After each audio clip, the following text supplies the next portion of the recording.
What's up, Zoners? This is Tyler, Big Turd Ward, and Banjo, the dog, coming at you live from my garage. And this is the Fantasy Red Zone. Today's episode, did Tyler just say Zoners? Did Tyler just say the Fantasy Red Zone? Yes, I did. So this is a big name change announcement. We had to do it. We were tired of the Fantasy Footballin' Show. When we told people about it, they would Google it or YouTube it, and it would always pop up with somebody else, like another middle-aged dude with a backwards hat hosting a fantasy football show. So we decided to change it. Hopefully this helps us a lot. We want to get pushed out to a lot of people and have people find us when they want to. So again, if you're looking for us in the future, just type in the Fantasy Red Zone. So red zones are one of the most important factors to a fantasy football player's success. And here, our goal is to be one of the most important factors to your success. So bonus part of this episode, I'm going to name my fantasy football MVP for the year 2023. Last year was James Cook. That did not work out too well for me, but hey, I might be a year too early on him. So my fantasy MVP for this year is going to be a second-year wide receiver on a team with a great offensive line, an emerging quarterback, maybe, and zero competition for targets other than a tight end that doesn't get targeted anyways. You know who I'm talking about? Drake London. And he was also one of our 6 fantasy beasts that Jason and I named on this last Friday's episode. So if you want to see the other 5, go back and watch that. Jason and I were 5 for 6 last year in those picks. So Drake London, ADP of 90.1 right now in ESPN fantasy leagues. He's going in like late 7, maybe sometimes in the middle of the 8th round. He's being drafted as wide receiver 33. He has the 7th best strength of schedule. He is a second-year wide receiver, and they tend to get the largest jump in that year. He has the 7th ranked offensive line. So not only are they going to be able to threaten people on the ground with Bijan Robinson, Tyler Algier, who I love, but they're going to be able to pass protect for the deep passes to Drake London. But even last year, he did a lot of drag routes, a lot of underneath stuff.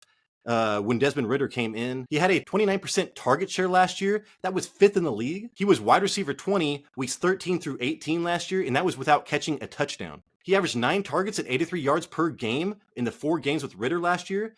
That would have been 8th in yards per game last year between Chase and CD Lamb, and that would have been 8th in targets as well. Again, he is being drafted as wide receiver 33. The haters' narrative on this is that the Falcons are going to run the ball way too much. There's not going to be any opportunity for him to score a lot.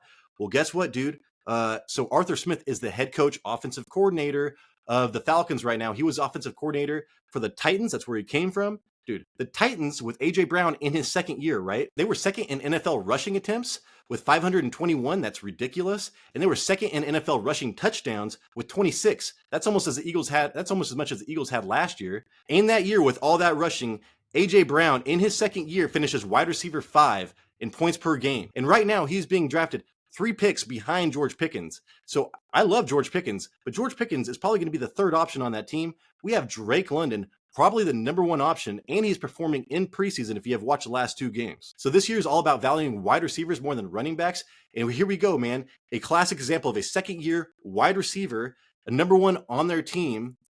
Dude, a good offensive line, great schedule, 0 competition for targets pretty much. And dude, he was a high draft pick. I'm pretty sure he was the number 1 wide receiver taken last year, and then Garrett Wilson.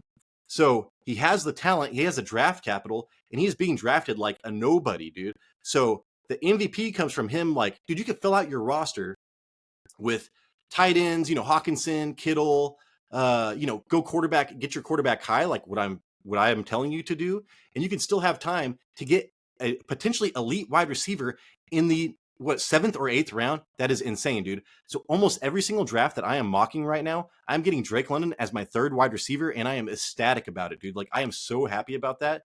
Then I can just, go off and get Zay Flowers, Jackson Smith-Njigba, Addison, who I love, roll the dice on a lot of rookie wide receivers. But I see Drake London as being a staple in your lineup, dude, in a very important position that is becoming more important every single year in round 7 or 8. That is insane, dude. He's going to make up so many ADP draft points this year. I think he's going to net ADP 90, and he's going to be like ADP in the 30s next year. That's like plus 50 something ADP. I think he's going to be one of the highest players in that category. So thank you so much for watching. Again, it is the Fantasy Red Zone.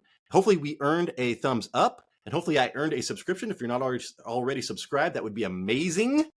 And hey, this is Tyler Big Turd Ward, and I appreciate you.